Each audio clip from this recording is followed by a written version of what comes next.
Good morning बच्चों, how are you. मेरे channel इसके जी न्यू नॉलेज में आपका स्वागत है। मैं हूं शिव कुमार साहू और आज हम पढ़ने वाले हैं अध्याय 5 वृत्त एवं उसके अवयव।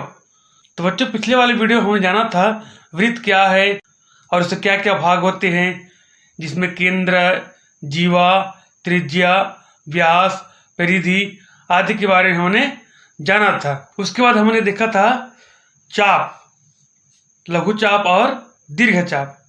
तो आज हम जानने वाले हैं, तो आज की इस वीडियो में हम जानेंगे उसके अगले का भाग। प्रश्न वाली 5.1 तो हमने हल कर दिया था। आज हम देखेंगे वृत्तखंड के कोण के गुण। वृत्तखंड क्या है और उसके क्या गुण है, इसके बारे में हम चर्चा करेंगे। तो सबसे पहले हम समझ लेंगे वृत्तखंड के कोण के गुण। सबसे पहले हमको मालूम होना चाहिए कि वृत्तखंड के कोण है क्या।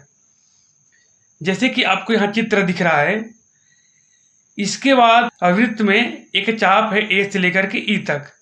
ए से लेकर के ई तक एक चाप है, यहाँ पर ए से लेकर के ई तक एक चाप है। और इसके द्वारा अगर इसको हम इस प्रकार से लकीर बना दें तो ये जो है इधर ये लघु चाप हो जाएगा और इधर है दीर्घ चाप। तो इस चाप के द्वारा इधर कोण बना हुआ है, A B E, A C E, A D E. तो यह कहलाता है वृत्तखंड के कोण। किसी चाप के द्वारा वृत्त के अन्य भाग में बनाए गए कोण को उसका वृत्तखंड के कोण कहते हैं।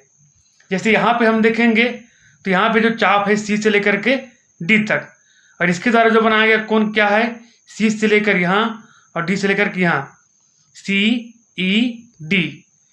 और इसी प्रकार से यहाँ सी एफ डी, यहाँ है वृत्तखंड के कोण। तो बच्चों, इसके एक गुण है, यह जो कोण है किसी चाप द्वारा वृत्तखंड के अन्य भाग में बनाए गए जो कोण है वह समान होता है। जैसे कि मान लो हमारे पास एक वृत्त है, इस प्रकार के एक वृत्त है और यहाँ से लेकर यहाँ तक की जो एक चाप है ए बी, यहाँ से लेकर के यहाँ तक एक चाप है ए बी। अब मान लो इस लघु चाप के द्वारा जो अन्य वृत्त के खंड जो है इधर जितने भी कोण बनाए जाते हैं वो प्रत्येक बिंदु पर समान होती है। जैसे मान लो यहाँ से यहाँ कोण बनेगा, ऐसे कोण बनेगा, यहाँ से ऐसे कोण बनेगा, या फिर इस बिंदु पर जिस भी बिंदु में हम बनाएंगे। और यह जो कोण होता है यदि आप नाप के देखोगे तो चांदी की माप के अनुसार यह जो कोण है सभी क्या होता है, बराबर होता है। तो किसी चाप के द्वारा वृत्तखंड पर बनाए गए कोण जो है आपस में बराबर होते हैं। इसको याद रखेंगे, किसी चाप द्वारा वृत्तखंड में बनाए गए कोण चाहे वो जितने भी कोण हो प्रत्येक बिंदु पर जो है वहाँ बराबर होता है। तो यह जो वृत्त के गुण है यह है पहला गुण। किसी चाप द्वारा वृत्तखंड पर आंतरित जो कोण होता है वह सभी बिंदुओं पर समान होता है। जितने भी कोण बना लेंगे ऐसे या फिर ऐसे, जहां पर भी आप कोण बनाओगे सभी कोण का मान जो है आपस में क्या हो जाएगा, बराबर ही होगा। यह है पहला गुण, किसी चाप द्वारा वृत्तखंड पर बनाए गए कोण आपस में बराबर होते हैं। आप देखेंगे आपके पाठ्य पुस्तक में, आप अपने पाठ्य पुस्तक में देख लेंगे, किसी चाप द्वारा एक ही वृत्तखंड में बने कोण बराबर होते हैं। अब एक ही वृत्तखंड का कहने का मतलब है, यहाँ पे हमको वृत्त के दो खंड दिख रहे हैं, एक इधर दिख रहा है और एक इधर। तो इधर के ही कोण को नापेंगे या फिर इधर के कोण को। अब इधर के कोण को नाप रहे मैंने सभी बिंदुओं में यहाँ इधर ही नापेंगे तो इधर के कोण आपस में बराबर होंगे। उसी प्रकार अगर हम लघु चाप की ओर कोण बनाएं, इधर चाप कोण बनाएं तो ये भी प्रत्येक बिंदु पर बराबर होगा। उसी को कहा गया है किसी चाप द्वारा एक ही वृत्तखंड में बने कोण बराबर होते हैं। आइए अब इससे संबंधित जो प्रश्नावली सवाल है इसको थोड़ा सा देख लेते हैं। निम्न चित्रों में अंग्रेजी के अक्षरों द्वारा दर्शाए गए कोणों के माप चांदा से बिना मापे ज्ञात कीजिए। अब हमने त्रिभुज के जो कोण है उसके गुण देखे हैं, तो इस प्रकार से हम आराम से उसके मान बता सकते हैं।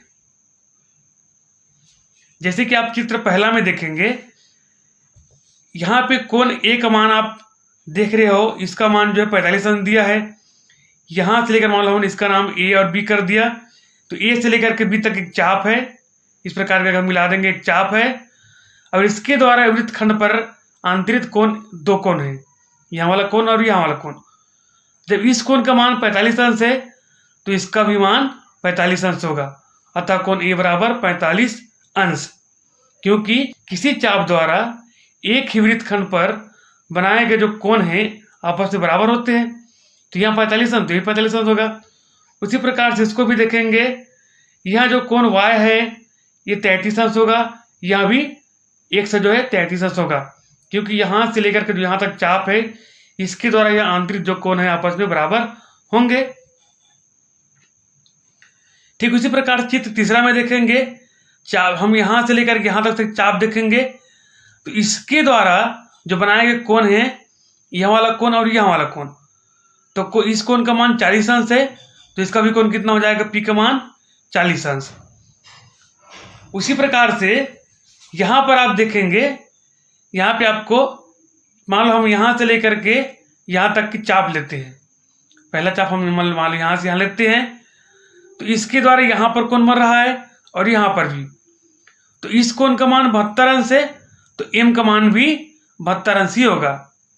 उसी प्रकार से आप यहाँ से यहाँ चाप देख लेंगे इस प्रकार से, तो इसके द्वारा कोण बनाया गया यहाँ है और यहाँ है 57 अंश और n, तो जब इस कोण का मान 57 अंश है तो इसका भी मान कितना हो जाएगा, 57, अतः m बराबर हो जाएगा, अतः m बराबर 72 हो गया यहाँ पे और n बराबर 57 होगा। आइए अब वृत्त के दूसरा गुण देख लेते हैं। अब मान लो हमारे पास इस प्रकार से एक वृत्त है और यहाँ जो a से लेकर के बी और यहाँ ए भी जो है जीवा है, केंद्र से होकर के गुजरता है। इस प्रकार से यहाँ जो वृत्त है यहाँ से 2 भागों में बढ़ जाता है, अर्धवृत्त बन जाता है। अब इसके जो इस तरफ जो है हम 3 बिंदु ले लिए हैं, सी डी और ई।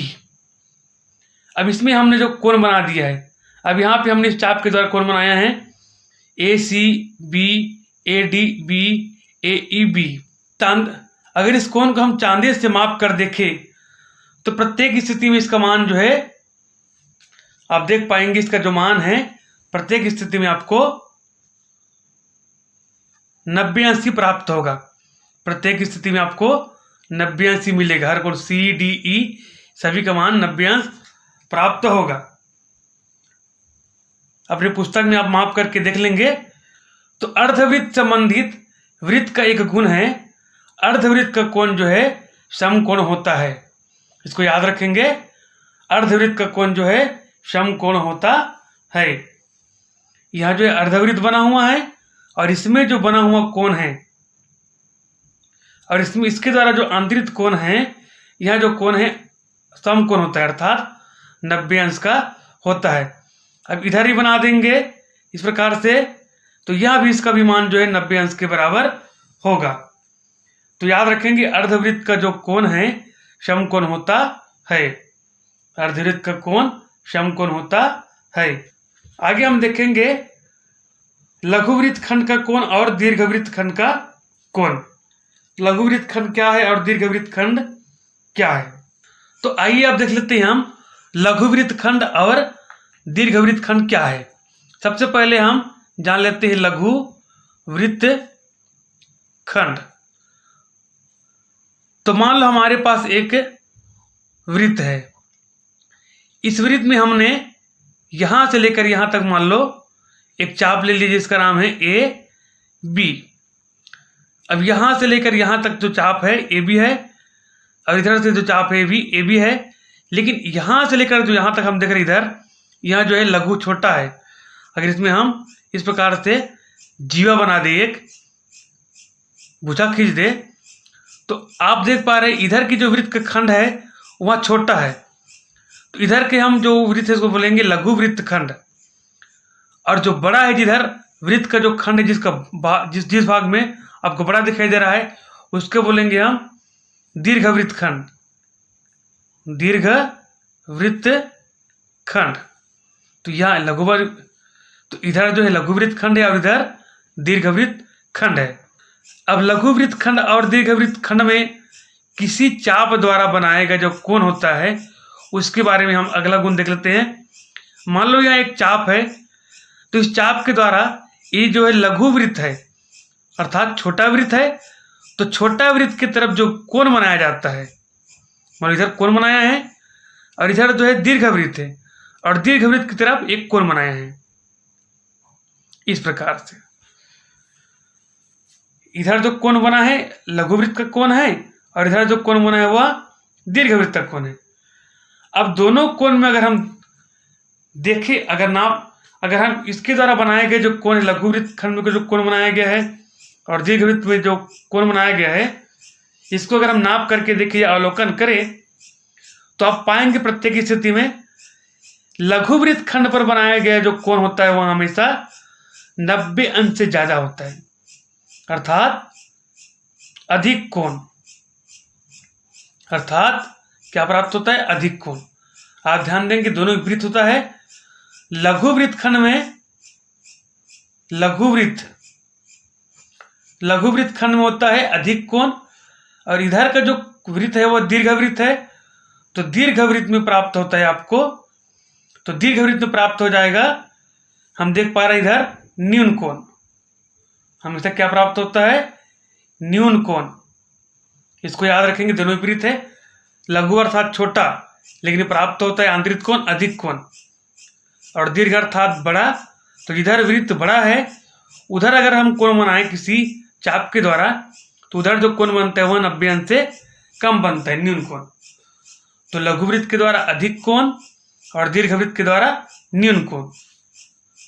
यहाँ है तीसरा प्रगुण, वृत्त के तीसरा प्रगुण हम देख पाएंगे। लघु वृत्त पर जो बनाया गया कोण होता है वह अधिक कोण होता है और दीर्घ वृत्त पर बनाया गया कोण न्यून कोण होता है। इससे संबंधित आपका जो सवाल है इसको देख लेंगे।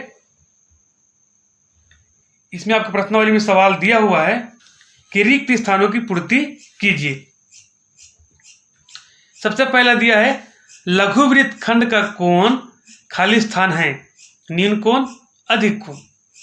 तभी मैंने आपको बताया था लघु अर्थात छोटा वृत्त होता है, अर्थात जिधर वृत्त जो छोटा है उधर के जो कोण है वह बड़ा होता है, अर्थात अधिक कोण। तो लघु वृत्त खंड का कोण क्या हो जाएगा, अधिक कोण। यहाँ पे लिखेंगे अधिक कोण, और दीर्घ वृत्त खंड का कोण होता है न्यून कोण। इसको याद रखेंगे, लघु वृत्त खंड का कोण अधिक कोण, दीर्घ वृत्त खंड का कोण न्यून कोण।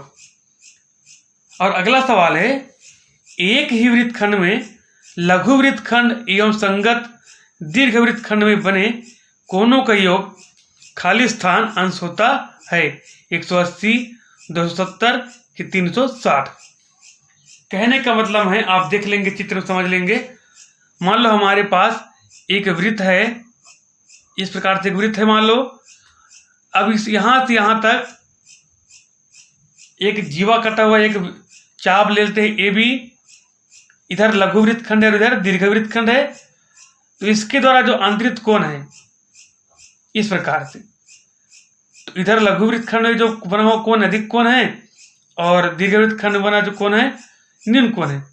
तो इन दोनों कोणों को अगर हम जोड़ेंगे, लघु वृत्त खंड और दीर्घ वृत्त खंड में जो बने कोण है, मान लो इसका नाम x है, इसका नाम y है, अर्थात x धन y करेंगे तो कितना होगा, इसको आप याद रखेंगे। यह जो नियम है हमेशा याद रखेंगे, लघु वृत्त खंड और दीर्घ वृत्त खंड में जो बने कोण है उसको अगर हम जोड़ते हैं तो दोनों का मान जो है 180 अंश प्राप्त होता है। अगर आपके पास इस प्रकार से प्रश्न आता है तो हमेशा याद रखेंगे, लघु वृत्त खंड और दीर्घ वृत्त खंड में जो कोण बना है दोनों का योग 180 अंश होता है। तो लघु वृत्त खंड और दीर्घ वृत्त खंड के कोणों को जोड़ने पर 180 अंश प्राप्त होता है। इससे संबंधित आपके पाठ्य पुस्तक में उदाहरण दिया हुआ है, उसके अनुसार हम देख लेते हैं। यहाँ पे आपको प्रश्न दूसरा जो दिख रहा है उसमें हम ध्यान देंगे। दिए गए चित्र में कोण AEB बराबर 115 अंश है, तो कोण ACB तथा कोण ADB का मान ज्ञात कीजिए। हमारे पास यह चित्र दिख रहा है, हमारे पास यह जो चित्र है वृत्त का चित्र है, इसमें एक चाप है यहाँ से लेकर के यहाँ तक AB, और इसमें एक कोण है AEB जिसका मान है 115 अंश। तो यहाँ से अगर हम देखें तो इधर जो है लघुवृत्त हो गया और इधर से लेके ACDB ऐसे करके तो यहाँ जो चाप हो जाएगा दीर्घवृत्त खंड हो जाएगा। अब हमने अभी भी देखा कि लघुवृत्त खंड और दीर्घवृत्त खंड में बने जो कोण है उसको आपस में जोड़े तो हमको प्राप्त होता है 180 अंश। तो यहाँ पे दिया गया है कोण AEB बराबर 115 अंश और हमको ज्ञात करना है कोण ACB और ADB। अब हम यहाँ पे ACB और ADB को हम देख पा रहे हैं, दोनों जो है एक ही चाप के द्वारा एक ही वृत्तखंड पर बनाए गए कोण है, अर्थात दोनों जो कोण है C और D आपस में क्या हो जाएंगे, बराबर होंगे। अर्थात मान लो हमको C या फिर D का मान निकल जाता है, मान ज्ञात हो जाता है, तो हम दूसरे का मान ज्ञात आसानी से कर सकते हैं वृत्त के गुण के अनुसार। अब यहाँ पे हम समझ लेंगे, चूंकि जीवा के दोनों ओर के वृत्त खंडों में बने कोणों का योग 180 अंश होता है। अभी हमने जाना लघु वृत्त खंड और दीर्घ वृत्त खंड में बने कोणों का योग जो है 180 अंश होता है। अतः यहाँ पर हम देख लेंगे कोण AEB धन कोण ACB बराबर 180 अंश। तो AEB का मान होता है 115 अंश, धन का धन, उसके बाद कोण ACB हमको ज्ञात करना है, तो ACB का ACB बराबर का बराबर 180 अंश का 180 अंश। अब यहाँ पे हम क्या कर देंगे, पक्षांतर 115 को हम इधर पक्षांतर करेंगे तो इधर जो धनात्मक है तो पक्षांतर करने पे क्या हो जाएगा, वो ऋणात्मक, ऋण लग जाएगा सामने। तो कोण ACB बराबर 180 अंश और 115 इधर आ जाएगा तो ऋण हो जाएगा। तो 180 में 115 घटाएंगे तो हमको प्राप्त हो जाएगा 65 अंश, अर्थात कोण ACB का मान जो है 65 अंश है। यहाँ जो कोण ACB है यह 65 अंश हो गया। तो त्रिभुज के जो गुण है हमने जाना था कि किसी चाप द्वारा एक ही वृत्त खंड बनाए, जो किसी चाप द्वारा एक ही वृत्त खंड पर जो कोण बनाए जाते हैं वह बराबर होते हैं। अर्थात कोण C का मान मान लो 65 अंश है तो D का मान भी 65 अंश प्राप्त हो जाएगा। हम जानते हैं कि किसी चाप द्वारा एक ही वृत्त खंड पर बनाए गए कोण बराबर होते हैं, अतः कोण ACB बराबर कोण ADB बराबर 65 अंश। उसी प्रकार से आप प्रश्नावली 5.4 देख लेंगे। सामने दिए चित्र में O वृत्त का केंद्र है और कोण PRQ तथा कोण OP तथा कोण QPR के माप ज्ञात की। तो हम यहाँ चित्र में देख पा रहे हैं, आपको एक वृत्त दिख रहा है, उसका केंद्र जो है O है और यहाँ पर PQ जो है जीवा है, क्योंकि यहाँ केंद्र से होकर गुजर रहा है। अर्थात यहाँ जो वृत्त है वहाँ दो बराबर भागों में बट रहा है, यहाँ अर्धवृत्त, ये भी अर्धवृत्त, और यहाँ पर PQR का मान दिया हुआ है 40 अंश।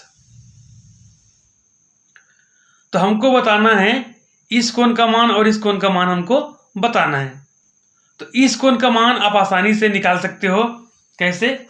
हमने अभी देखा था कि अर्धवृत्त के द्वारा बनाया गया जो कोण होता है, इस प्रकार से हमने देखा था कि जो अर्धवृत्त है उसके द्वारा जो बनाया गया कोण होता है वहाँ 90 अंश होता है, समकोण होता है।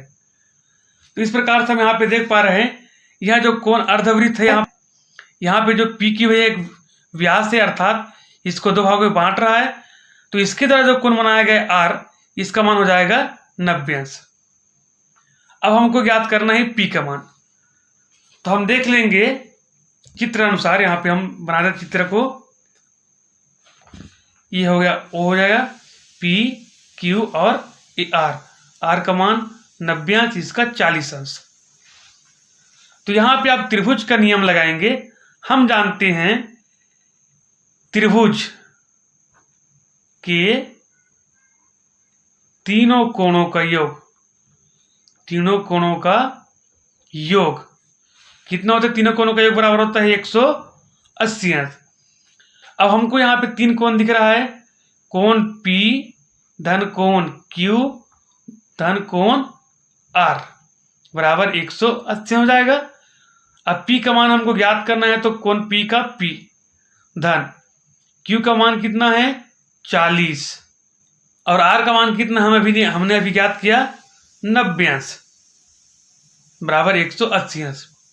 तो इस प्रकार कितना हो जाएगा, अगर हम 40 और 90 को जोड़े तो दोनों मिला हो जाएगा 130 अंश बराबर 180 अंश। और इधर कितना है कोण P। अब यहाँ पे हम कर देंगे 130 को इधर पक्षांतर करेंगे तो इधर रह जाएगा कोण P हो जाएगा बराबर 180 अंश। अब 130 को इधर पक्षांतर करेंगे तो इसके सामने में धन है तो इधर क्या हो जाएगा ऋण 130। अब 180 में 130 को घटाएंगे तो कितना प्राप्त हो जाएगा 50 अंश, अर्थात कोण P का मान जो है 50 अंश प्राप्त होगा। तो अभी हमने त्रिभुज के जो गुण देखे, अर्धवृत्त का गुण देखा, अर्धवृत्त के द्वारा बनाया गया जो कोण होता है 90 अंश होता है। लघुवृत्त और दीर्घवृत्त में जो बना हुआ कोण है दोनों को योग करेंगे तो 180 अंश होता है। लघुवृत्त खंड पर अधिक कोण बनता है और दीर्घवृत्त खंड पर निम्न कोण बनता है। इन नियमों का प्रयोग करके आप प्रश्नावली को बनाने का प्रयास करेंगे। आज की वीडियो में बस इतना ही। अगले वीडियो में हम जानेंगे वृत्त और उसके जीवा से संबंधित और भी गुण। आशा करता हूं कि अभी मैंने आपको जो बताया वह समझ में आया होगा। तो आज के लिए बस इतना ही, मिलेंगे अगले वीडियो में। तब तक के लिए जय हिंद, वंदे मातरम।